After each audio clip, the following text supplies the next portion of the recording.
ఉపరాష్ట్రపతి ఎన్నికల్లో ఎన్డీఏ అభ్యర్థి సిపి రాధాకృష్ణన్ భారీ ఆధిక్యంతో విజయం సాధించారు. ఇండియా కూటమి అభ్యర్థి బి సుదర్శన్ రెడ్డిని ఓడించారు. ఇక ఉపరాష్ట్రపతి ఎన్నికల్లో 781 ఓట్లకు గాను మొత్తం 767 ఓట్లు పాలయ్యారు. ఎన్డీఏ అభ్యర్థి మహారాష్ట్ర గవర్నర్ సిపి రాధాకృష్ణన్ 452 మొదటి ప్రాధాన్యత ఓట్లు సాధించారు. ఇక ప్రతిపక్షాల ఉపరాష్ట్రపతి అభ్యర్థి బి సుదర్శన్ రెడ్డికి 300 మొదటి ప్రాధాన్యత ఓట్లు వచ్చాయి. దీంతో మహారాష్ట్ర గవర్నర్ రాధాకృష్ణన్ 152 ఓట్ల మెజారిటీలో గెలుపొందారు. ఇక ఎన్డీఏ బలం 427 కాగా క్రాస్ ఓటింగ్ జరగడంతో 452 ఓట్లు వచ్చాయి. ఇక దీంతో దేశంలోని 17వ ఉపరాష్ట్రపతిగా సిపి రాధాకృష్ణన్ నిలిచారు. ఈ విజయంతో బీజేపీ శ్రేణుల్లో ఆనందం వెలువరిసింది. ఇక కేంద్ర మంత్రి ప్రహ్లాద్ జోషి నివాసంలో ఎన్డీఏ ఎంపీల వేడుకలు ఏర్పాటు చేసినట్లు తెలిసింది. ఫలితాలు ప్రకటించిన అనంతరం ప్రధానమంత్రి నరేంద్ర మోడీ జోషి నివాసాన్ని సందర్శిస్తారని పార్టీ వర్గాలు తెలిపాయి.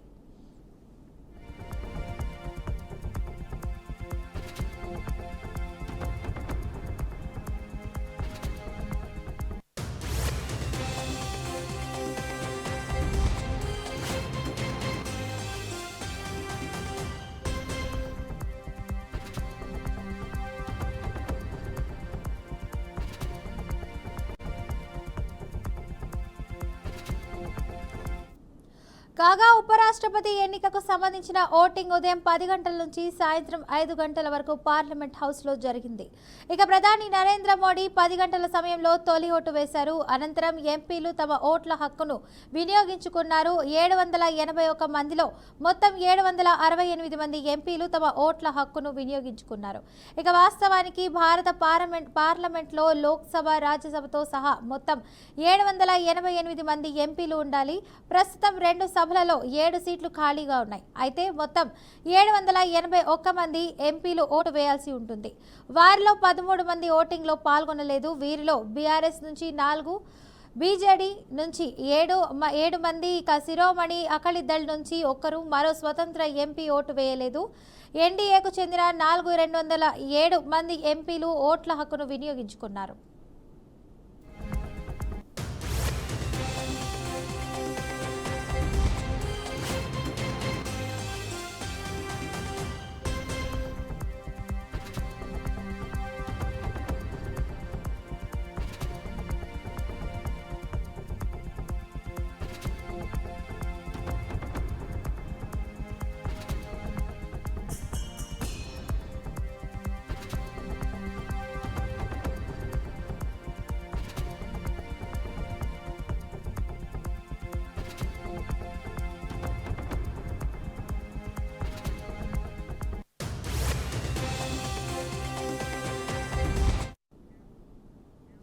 నిజామాబాద్లోని ఓ మాల్లో కేఎఫ్సీ నిర్వాహకం బయటపడింది. కుళ్ళిన చికెన్ కస్టమర్కు సప్లై ఇచ్చి అందరికీ షాక్ ఇచ్చారు.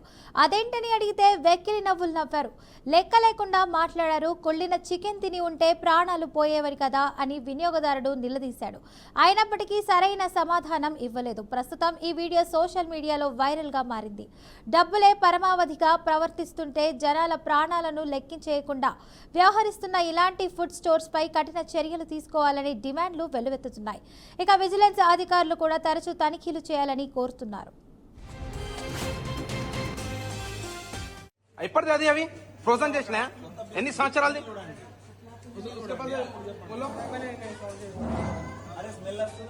మీ మేనేజర్ని పిలువు భాయ్, మీ మేనేజర్ని పిలువు. నాటకాలు వేస్తున్నా. రీప్లేస్ అవసరం లేదు. మీ మేనేజర్ని ఆగు, ఇలా ఫైన్ వేపిస్తా. మాకు ఇలా నవ్వుతున్నాడు సిగ్గు లేకుండా. Why are you laughing? ఎందుకు నవ్వుతున్నాను?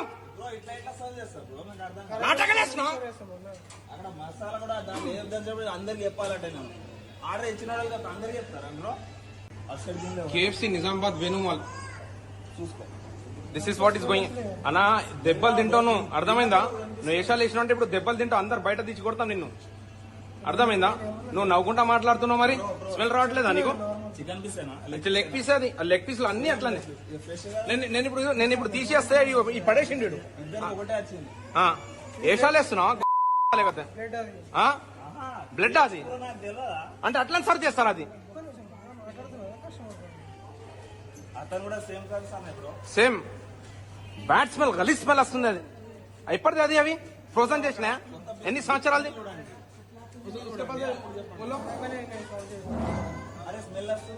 మీ మేనేజర్ని పిలువు భాయ్, మీ మేనేజర్ని పిలువు. నాటకాలు వేస్తున్నా. రీప్లేస్ అవసరం లేదు. మీ మేనేజర్ని ఆగు, ఇలా ఫైన్ వేపిస్తాం. మాకు ఇలా నవ్వుతున్నాడు సిగ్గు లేకుండా. Why are you laughing? ఎందుకు నవ్వుతున్నాను?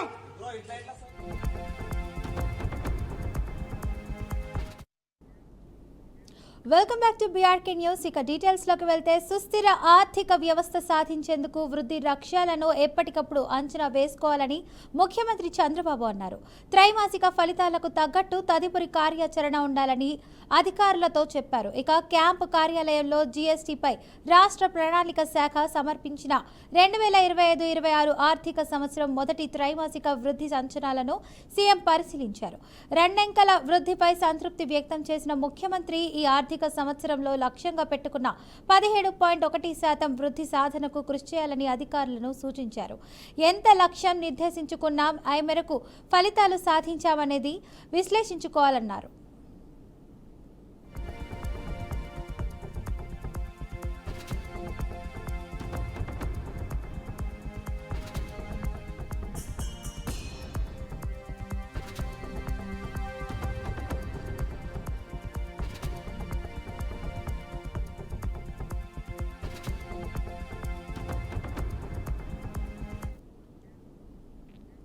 ఇక ఉపరాష్ట్రపతి ఎన్నికల్లో ఏపీలోని ప్రధాన పార్టీల వైఖరిపై ఏపీ కాంగ్రెస్ చీఫ్ వైఎస్ షర్మిల తీవ్ర స్థాయిలో విరుచుకుపడ్డారు.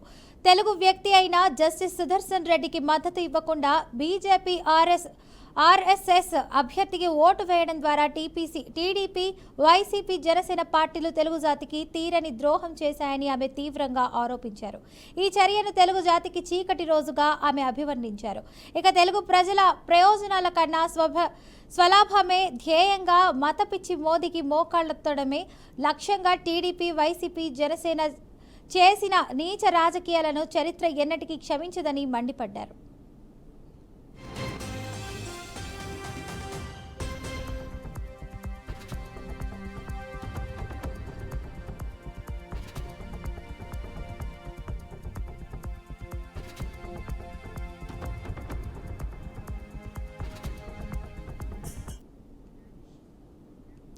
ఇక గ్రూప్ 1 పరీక్షపై హైకోర్టు ఇచ్చిన తీర్పును స్వాగతిస్తున్నామన్నారు మాజీ మంత్రి బీఆర్ఎస్ వర్కింగ్ ప్రెసిడెంట్ కేటీఆర్.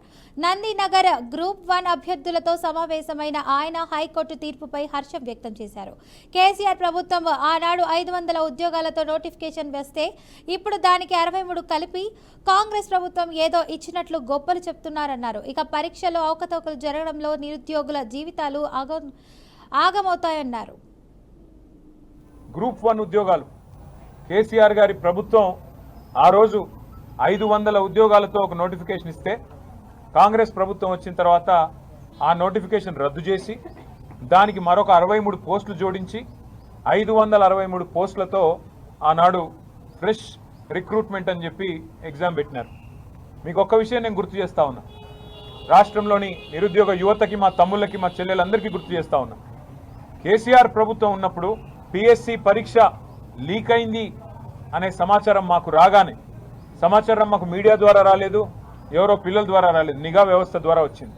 వస్తే ఇంకా విషయం బయటికి రాకముందే ముఖ్యమంత్రిగా కేసీఆర్ గారి నిర్ణయం తీసుకొని అరే తప్పు జరిగింది, వెంటనే మరి ఈ పరీక్షలో ఏదైతే తప్పు జరిగిందో దాన్ని సరిదిద్దాలన్న ఉద్దేశంతో అప్పటికప్పుడు నిర్ణయం తీసుకొని ఆ పరీక్షను రద్దు చేసిన విషయం నేను గుర్తు చేస్తా ఉన్నా. కానీ ఈ ప్రభుత్వం 500 ఉన్న పోస్టులను ఒక 63 మాత్రమే పెంచి ఆ 563 పోస్టులకు ఒక పరీక్ష పెట్టి ఆ పరీక్షలో అవకతవకలు జరిగినాయి, మీరు సరైన జీవో ఇవ్వలేదు, గత ప్రభుత్వం కేసీఆర్ ప్రభుత్వం ఇచ్చిన జీవో 55లో ఎస్సీ, ఎస్టీ, బీసీ మైనారిటీలకి దానివల్ల న్యాయం జరిగింది, మీరు జీవో నెంబర్ 29 ద్వారా అన్యాయం చేస్తున్నారు, దయచేసి సవరించండి అంటే సవరించలేదు, పెడచెవిన పెట్టినారు.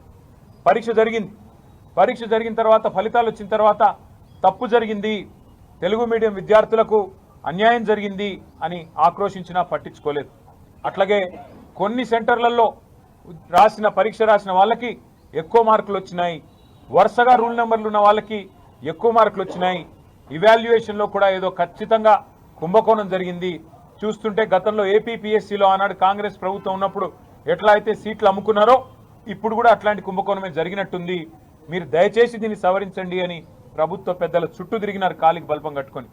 న్యాయం లభించలేదు, ఎవ్వరు కూడా పట్టించుకోలేదు. గ్రూప్ 1 ఉద్యోగాలు కేసీఆర్ గారి ప్రభుత్వం ఆ రోజు 500 ఉద్యోగాలతో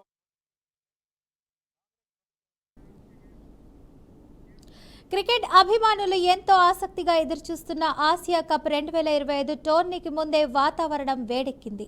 యుఏఈలో ఏషియా క్రికెట్ కౌన్సిల్ నిర్వహించిన కెప్టెన్ల ప్రెస్ కాన్ఫరెన్స్ లో చోటు చేసుకున్న ఓ ఆసక్తికర ఘటన ఇప్పుడు సోషల్ మీడియాలో హాట్ టాపిక్ గా మారింది.